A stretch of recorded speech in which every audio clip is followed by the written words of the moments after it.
Ashama harka fuudhee kabajamtootaati jaallatamtoota hordoftoota chaanala Bintu. Nageenya rabbi guddaa bakkuma isin jirtanitti qilleensa irraan faca'ee isin haa ga'u. Nagamaaltu jira miti dhuma nageenya boonna jechuudha bara dhufaa dabraa hundayyuu. Viidiyoo suukaneessa akka mana bira argaa jirtan kana naannoo Oromoon waliin naannoo Shawaa Roobit jedhamutti kan humna nafxanyaatiin akkanatti duugamanidha jechuudha. Oromoon mootummaan hin qabu. Mootummaan aangoo irra jiru kan sirna Minilikii jedhamee yeroo miidiyaalee fi hayyoonni adda addaa dubbatan namoonni mormuu dandeessan viidiyoo kana ilaala. Mee gara jabeenya mee rabbumaa jedha gara jabeenya uummata kanaa ilaalaame gara jabeenya uummata kanaa mee atummaa yookaan anummaan kun nama uummata kana rashani kan irra deemee nama illee akkanatti albeedhaan hin duune jechaa waraanu kan wajjin biyya takka keessa jiraachuun mee maal jechuudha atummaan waraabessuma bosonaallee akkana waraanisu siin jedhee hangam garaa jabaattee waraanu yaadni isaanii ilaalchi isaanii kaayyoon isaanii gochi isaanii dhala namaa irraa adda kan ta'e jechuudha. Uummata akkanaa kana wajjin biyya takka ijaarraa jedhameetiin kan yeroo mata hafarfamaa jiru jechuudha. Biliis Oromoon qabaachuudhaaf qawwee itti dhaggeessu osoo hin taane ufii eeguudhaaf lubbuu keetiin eeguudhaaf dhaggeessu qofa waan gootatu beekta. Garuu kaayyoon ati bitattu qabduuf kaayyoon ati qabaachuu qabduuf jalqaba irratti lubbuu keetiin eeguudhaaf maaltu akka sirra deemaa jiru maaliin akka sirra deemaa jiru yoom akka sirra deemaa jiru gara nyaattee qabdamoo hin qabdu ka jedhu keessa tilmaama keessa galchitee qabaachuudha qabda qawwee ajjeesuuniif osoo hin taane ufii eeguuniif sitti dhufan ammoo atuu beekta jechuudha waan kan kee irratti Oromoo Walloo sababa maaliif akkana ta'e maali sababni Itoophiyaa miti maali sababni isaa Oromoo Walloo Oromoo ta'ee bulchiinsa mootummaa naannoo Amaaraa jalatti kan hoogganamu ta'ee fedhii fi kaayyoo isaanii fudhachuu waan dideef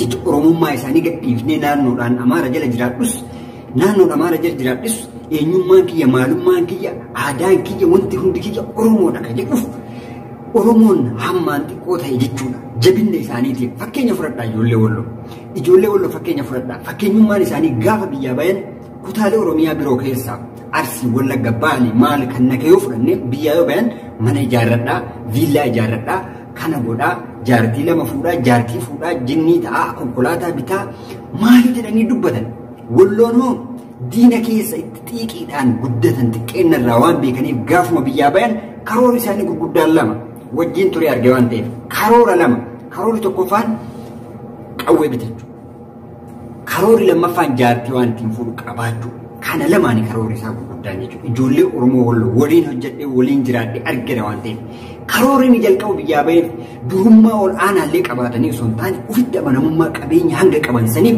tokkoffaa qawwee diinaa abbaan isaan qaba obboleessa kan guddaan qaba yoo ta'e inni xiqqaa gaafa biyyaa bahu yoo biyyatti waan ittiin bitatuun dhabe jalqaba irratti qawwee yaadaa jechuudha.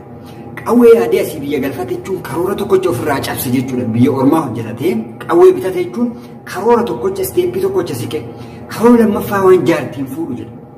Achirraa yoo danda'ee haalli jireenyaa mijateef jireenya biraa keessa seena malee jalqaba irratti kan inni qabaatu qawwee isaati. Qawwee illee namaan ajjeesuuf miti kan inni bitate asiin affaariin asiin uummata nafxanyaa kanaan kan inni duguugamuuf qawwees kan inni bitatu itti ajjeesuuf osoo hin taane jalqaba irratti eenyummaa ofii maalummaa ofii irratti nama isatti dhufe ittiin ofirraa kabachiisuudhaaf.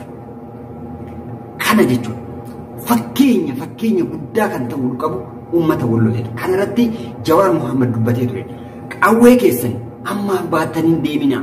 Tariitii hayyuun akkana xiinxallee beeka jechuudha. Hayyuun akkana xiinxallee beeka. Yeroo dabretti qawwee keessan seeraan irraa awwaara isaa irraa xaragaati ol kaayadhaa waan dhufuun beekani. Garuu ammatti baattanii hin deeminaa gaafsan yeroo mootummaan irraa hiikuudhaaf labsii adda addaa labseetiin uummata naannoo Oromoo Wallootii asiin ammoo Hararii irraa hiikuudhaaf yeroo ni deemu san karoora akkanaa kana dubbateefi ture jechuudha obbo Jawaar Muhammad. Egaa maarree sunis hin oolle haga ammaa hayyuun hagana tilmaamii xiinxallee waa beekaa jiru. Kanaaf Oromoo naannoo biraatis Oromoo kutaa biraatis dirmannaa uummata Wallooti akkuma uummatti jirtu kanatti keessoo mari'achuudhaan uummata Walloo gara 80 olii jechuudha. Akka BBC'n irraa dubbatetti nama 80 kan baqate jechuudha. Kan buqqa'ee manni isaa raawwatee haadha abbaan irraa ajjeefamanii ijoolleen karaa irratti hafte nama 80,000 kan qe'ee isaa irraa buqqa'e sababa nafxanyaatiin jechuudha.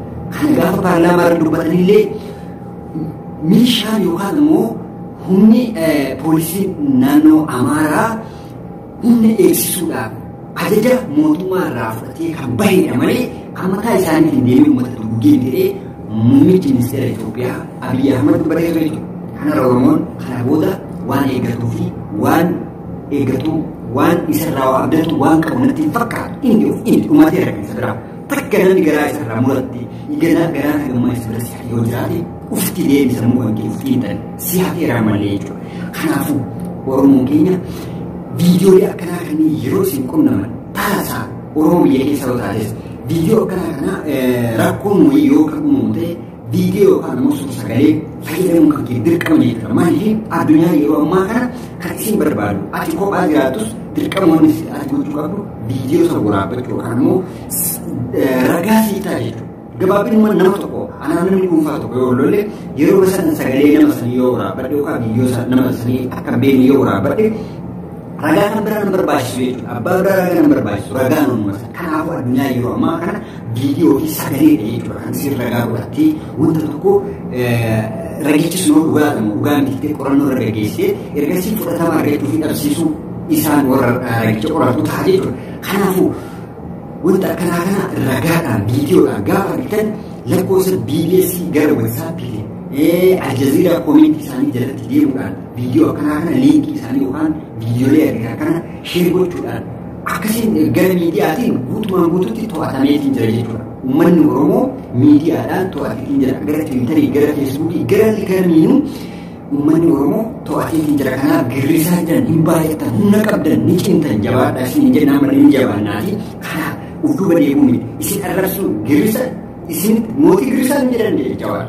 Waa baay'ee dubbateenni beektu gaafa Oromoo cabsu jedhan maqaa wayiitti dhaabanii jedhe durimarraa kaasee maqaa wayiitti dhoobanii jedhe fakkeenya malee maqaan itti dhooban Oromoo shanee jedhanii jedhe Oromoo shaneen Wallaggaa qofa jedhanii jedhe amma garuu Oromiyaa guutuudhaan shanee jechaanii jedhe kana jechuun garuu maqaa jibbiinsaa waan tokko dhabamsiisuu barbaadan maqaa jibbiinsaatti dhoobaniiti maqaa sana uummata jibbisiisanii akka uummanni waan sana jibbu isa taasisanii karoora ambaradhe keessaa isa tokko jedhe. So maqaan akkanaa kun Oromoo shanee jennee jechuun hin jiru. Oromoon guutuu shaneedha.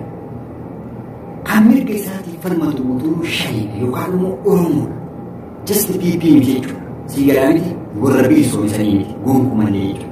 Kanaaf Oromoon ammallee hidhatuu qaba. Hidhannoo isaa ittiin ajjeesuuf osoo hin taane dursee lubbuu isaatiin eeguunii qaba. Lubbuu isaa bira kan itti dabartu yoo ta'e garuu